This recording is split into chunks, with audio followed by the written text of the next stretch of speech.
morning, everyone. Good morning again. Paul, just so you know, I'm also Thursday born, and Togo and Ghana being the same. My name is Yawa, so you have Yo and Yawa here. So thank you so much for joining us today. We are extremely honored to be in your company. Even more honored that Jack Dorsey agreed to join us at the Africa Bitcoin Conference and made it happen. So a round of applause for him and his team.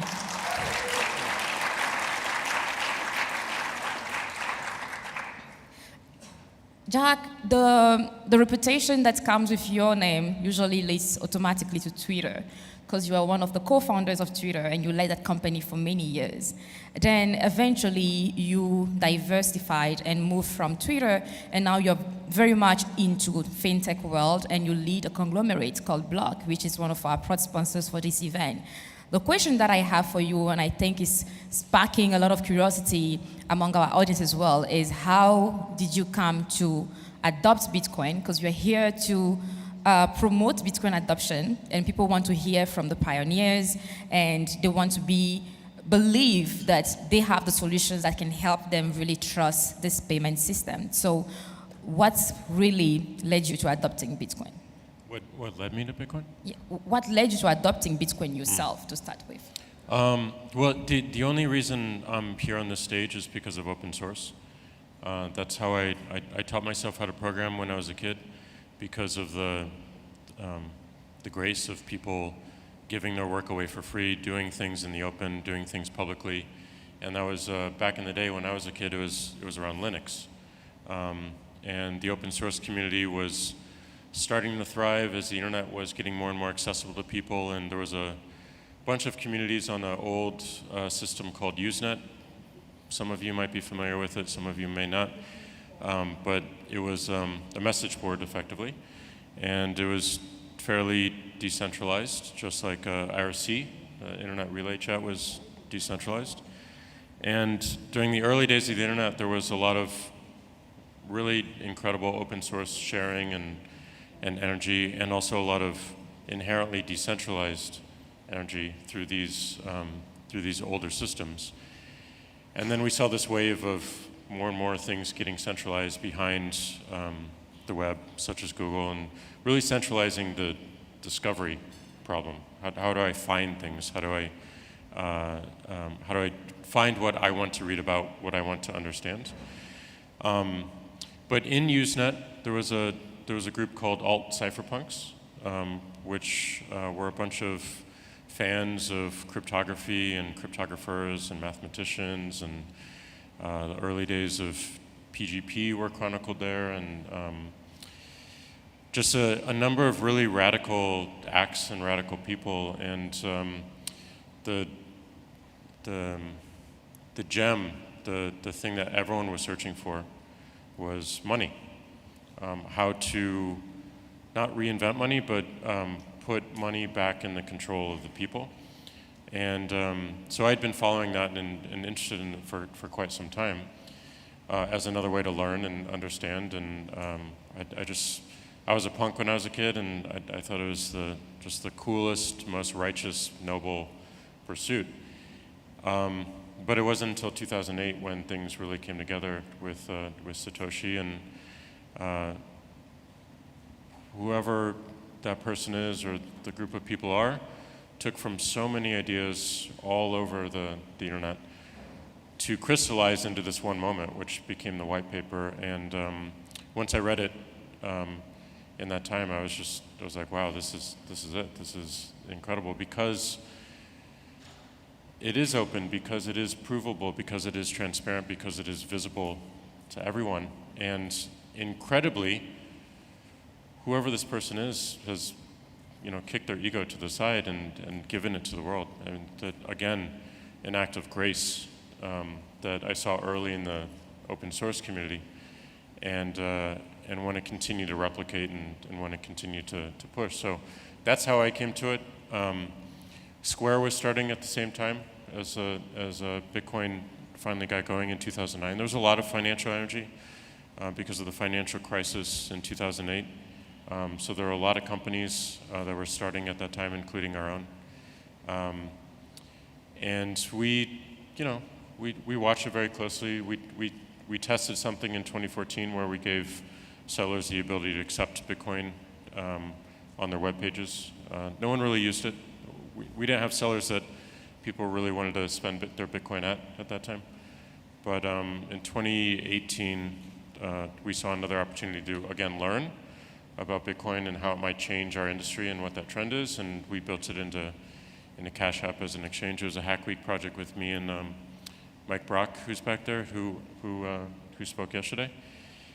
And our only goal was just to be able to convert Bitcoin instantly to buy a cup of coffee, and eventually that translated into the exchange product for a number of reasons. But that still is our goal. We're not in it to build an exchange. We're in it to help the internet realize a native currency, and therefore help the world realize a native currency.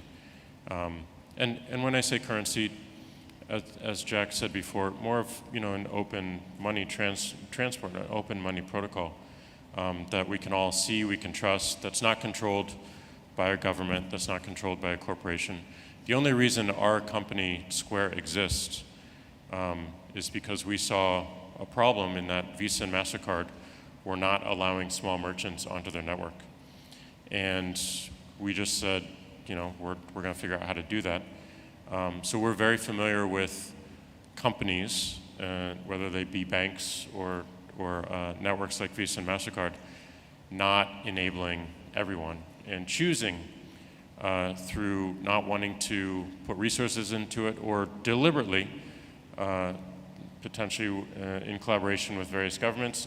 We saw what happened in Nigeria and SARS, and how the Nigerian government went to various bank corps within to stop protesters receiving money, which Bitcoin made up for. So our whole reason for being as a company is solving the same problem that Bitcoin will ultimately solve for everyone in the world, in my belief. Thank you, Jack. You say it so eloquently when you mention how the purpose of really making Bitcoin accessible to all, to solve a lot of the financial segregation that we witness across the world. Now, in the role that you occupy and the efforts that you have been leading, one of your initiatives has been to launch a trust fund named BTrust to provide resources that are aimed at training African developers, especially the young people. Can you tell us a bit more about that initiative and how is the project going and what led you to initiating something like this? Yeah. I guess over the past 10 years, I've been looking more and more at what the single points of failure of the systems we're working on are, and one single point of failure within the Bitcoin network and the community is that development is not as distributed as it needs to be. It's fairly concentrated in the United States, fairly concentrated in Europe. It's not found as much as we'd like it to be, or one would like it to be, in Central America and South America on the continent of Africa. So our goal, this was me and Jay-Z, who cares very deeply about empowerment of communities around the world. Our goal was to kind of try to help fix that single point of failure. How do we increase the potential for more developers around the world who can contribute to the Bitcoin network for the sole reason of making sure that it is truly owned by the people who need it the most? A lot of our approach in Bitcoin, maybe in the United States and Europe, some of it comes out of more desire than necessity, whereas you look at Central America, South America, and obviously Africa, it becomes out of more necessity. And necessity drives a greater urgency and a greater focus for development, we found. So our goal was to set aside 500 Bitcoin and put it into a trust that neither Jay or I control and we have no direction over, and to hire a board to eventually make grants wherever they thought were appropriate to, again, address that single point of failure of not having more developers around the world, especially those who operate out of necessity. So I think the entire board is here. Maybe the board can stand up. The Betrust board. So, we are very proud of of all of your work. So we're very fortunate to find some really incredible people, and they're running it now. So. And we were really honored by the support Beatrice has given us for this African Bitcoin conference. Beatrice has been our biggest sponsor for this event.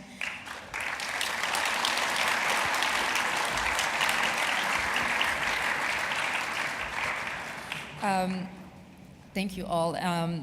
Jack, the one question that I have for you is, the goal is to vulgarize, Bitcoin. What do you see as the most pressing issues, especially for the global south or the continent of Africa, in terms of fastening that process? Because we are at the point where a lot of nations are facing a lot of pressure and crisis due to the ongoing geopolitical issues and the ongoing economic recession.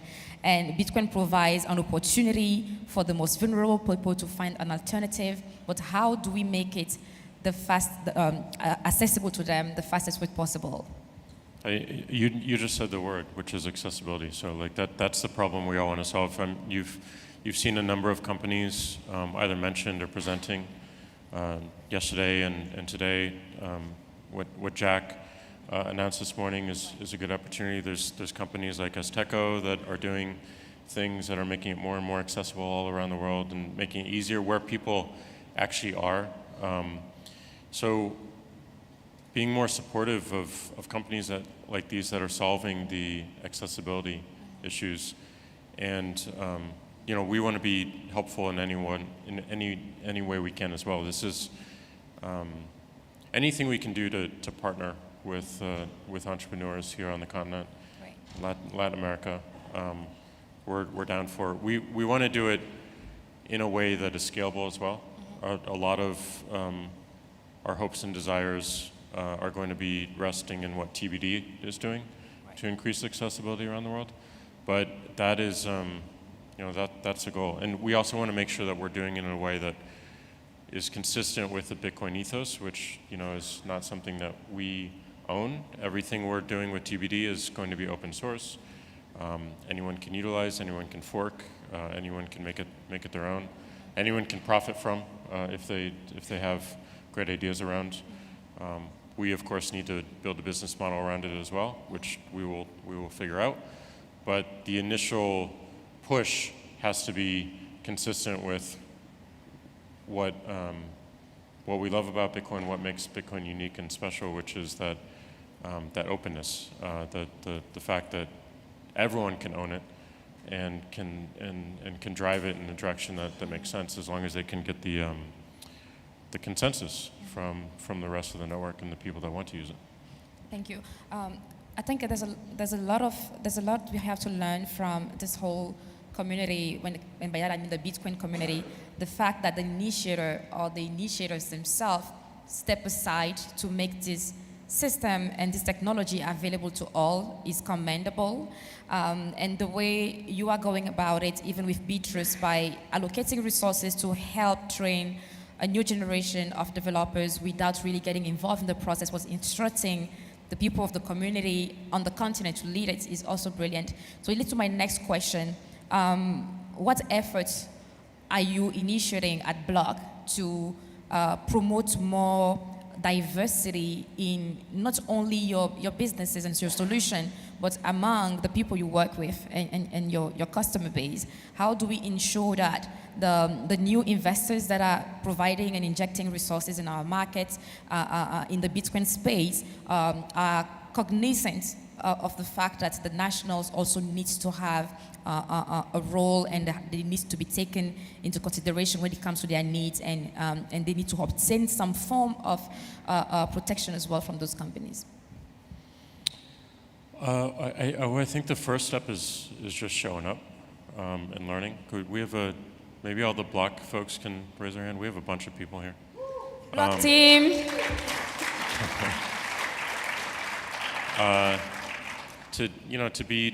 To be where people are that we don't have an understanding of. We're in such a bubble in the United States. So getting out as much as we can. I don't live in the U.S. right now. Like I'm in Latin America, and I'm learning so much from that experience. And every opportunity I have like this, I came in 2019, spent a month on the continent in Nigeria, Ghana, and Ethiopia, and spent all that time with entrepreneurs and people who are building. And the Bitcoin community was back then was I don't think it was smaller, but it was less connected. Now this is incredible to see. So thank you again for putting this together, and thank you for everyone who made this happen. Because I know it's a lot of work to set this up, and I know you had to go through a lot and had to do a lot last minute to get this going, and I know people traveled from all around, but it's really important to see each other and to be present with each other, and just bounce off ideas with one another. And the stronger the ties between the folks in this room and the people watching, the better and faster and more focused we're going to get ultimately. And hearing more voices of the actual needs and the problems is pretty incredible. And one of the things that I learned 3 years ago when I came to the continent is just how big an issue and a gap the remittance problem is, and how well Bitcoin solves that problem. And if there was one use case to solve for and make incredibly efficient and incredibly empowering, it would be the remittance problem, in my view. And it's an easy way to explain Bitcoin from a use case, from a customer perspective to people that is so far detached from what we hear in the United States and a lot in Europe about the price and the digital gold and all this BS, which is not really solving anyone's real problem. So the real problem is sending money and the money transmission. And that, if we can just focus the conversation more and more on that, and then sequence, and then the next thing, and the next thing, and it grows and grows and iterates. But we need to start with something a little bit smaller that people can like really tangibly feel, and you feel it on this continent. You feel it in South America and Central America. Amazing. A couple of weeks ago, Block and the Human Rights Foundation actually hosted a joint event to discuss Bitcoin and human rights. And interestingly, today I am the one interviewing Jack, but a couple of weeks back, Jack was the one interviewing me. I woke up that morning with laryngitis, and I was completely inaudible. And I'm like, no matter what happens, I don't care how this voice comes back, but I'm not missing this interview with Jack. I spent like 2 hours gargling with salt and water, and eventually I managed to have a voice audible enough to have a conversation. You were excellent. Thank you for doing that. But the question that I had... Thank you. The question that I have for you, Jack, is how important is it to see Bitcoin contribute to fighting oppression? A lot of the activists that took part in that event are here today, and I want to thank them so much for flying from all over the world to join us.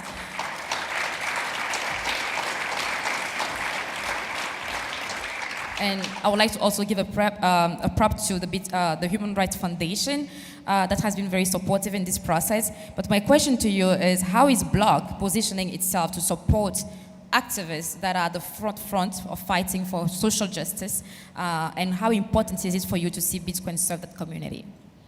One of the reasons we did that, and thank you, Alex and the HRF for setting that up. We are kind of solving our own problem, and often when you solve your own problem, you're solving other people's problem as well. One of the problems we have in our company is that not everyone, like, again, we're in this bubble in the United States, so people in our company see Bitcoin as like this digital gold thing and price. So we have a lot of people in the company that are against us working on Bitcoin for a variety of reasons. And I appreciate that because it always helps make our answer much stronger. But one of the things we want to do is show, like, there are use cases here today that people are using Bitcoin for today that are extremely important, that show off and showcase the best of humanity. And if our purpose is economic empowerment, why are we not listening to these people, and why are we not bringing them up on stage to tell us about what they're going through and why they found this and why it's important to them.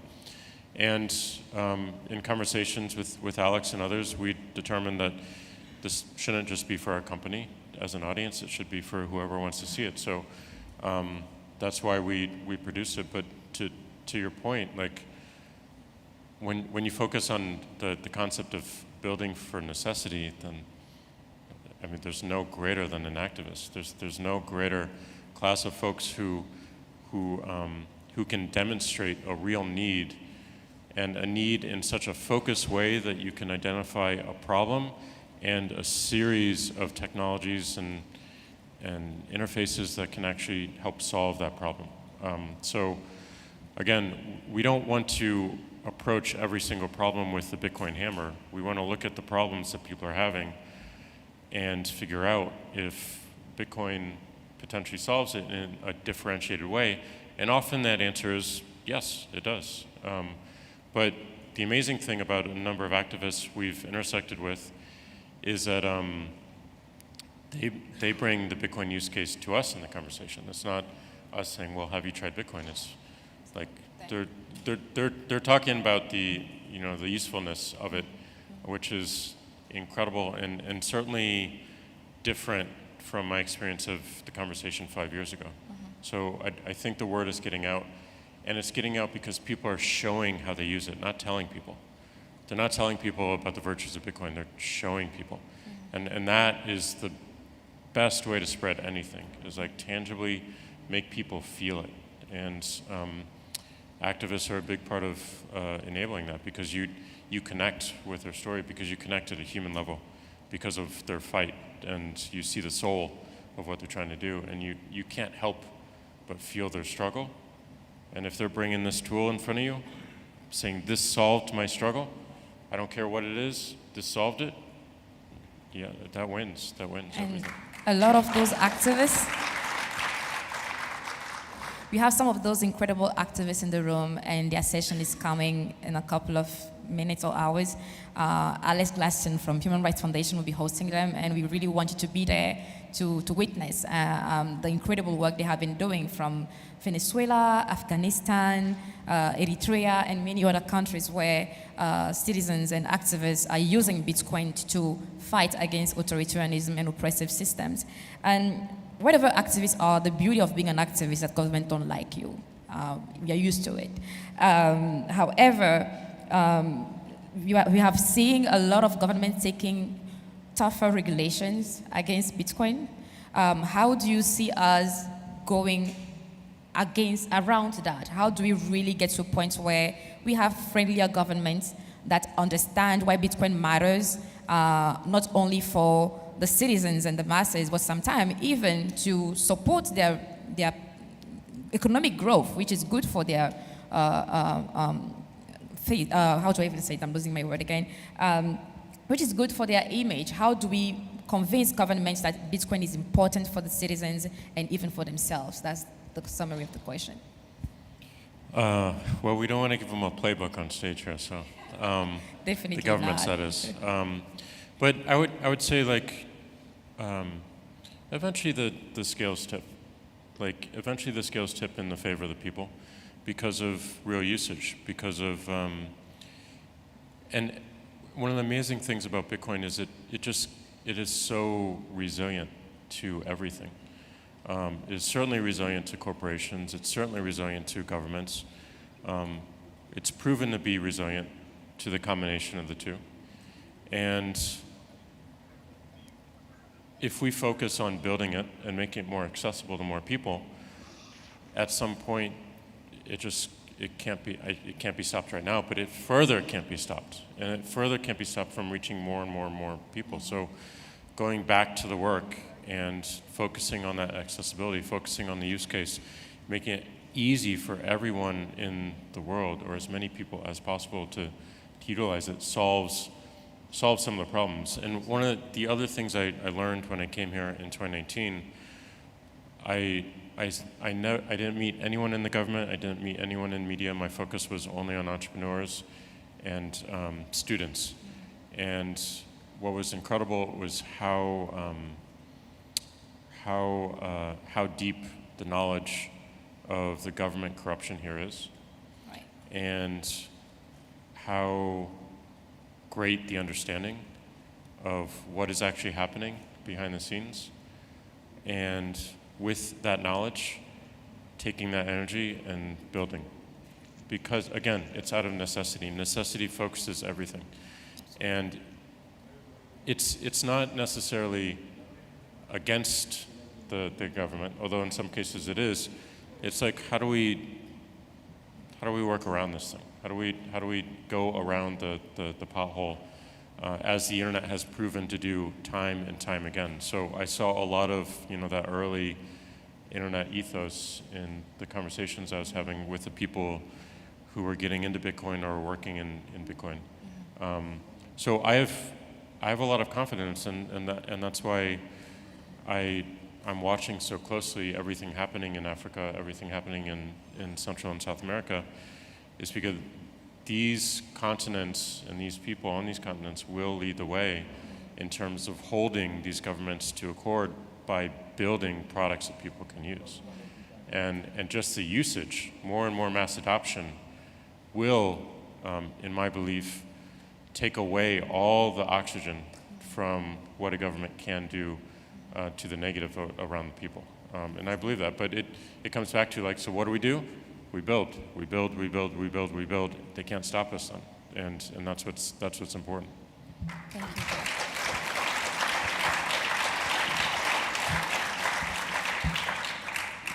Unfortunately, we only have a few minutes left, but before we go, Jack, the one question that I have for you, since you're in Africa and a lot of people are interested in knowing what are your plans for this continent, can you please tell us what projects you're working on right now? You mentioned TBD previously, that can support growth on the continent, and tell us a bit more about how it is going and what we should be expecting from Block in terms of the Bitcoin ecosystem emerging on the continent. Yeah, I mean, right now we're still in our learning mode and having conversations. I think in 2019 I said that I wanted to live here for some time, at least 6 months. That I still plan to do that. COVID kind of got in the way, but hopefully next year. Yeah, hopefully very soon. But we're putting a lot of our focus in TBD. We're building this open wallet hardware project, which we think will be hugely beneficial to people around the world, and we look forward to partnering with a number of companies here on the continent to again make it easier to onboard people into Bitcoin and then get them to do a self-custody. And we're working on a hardware miner to make it a lot more, hopefully, accessible and more efficient for people around the world, especially on the continent, to participate in securing the network and making it even more and more resilient in the form of something that's also useful for other things, not just mining. So we're trying to do a lot, but the reason we're here is to have as many conversations as possible and learn how we can help. We come into this with a mindset of partnership. We don't want to compete. We see too many Western companies come into this market and markets around the world and just look at competition instead of partnership. So we want to start with partnership, and there's tons of opportunity around that, and it's going to better our company, make our company stronger, and hopefully make the entire ecosystem and all the companies we meet stronger as well.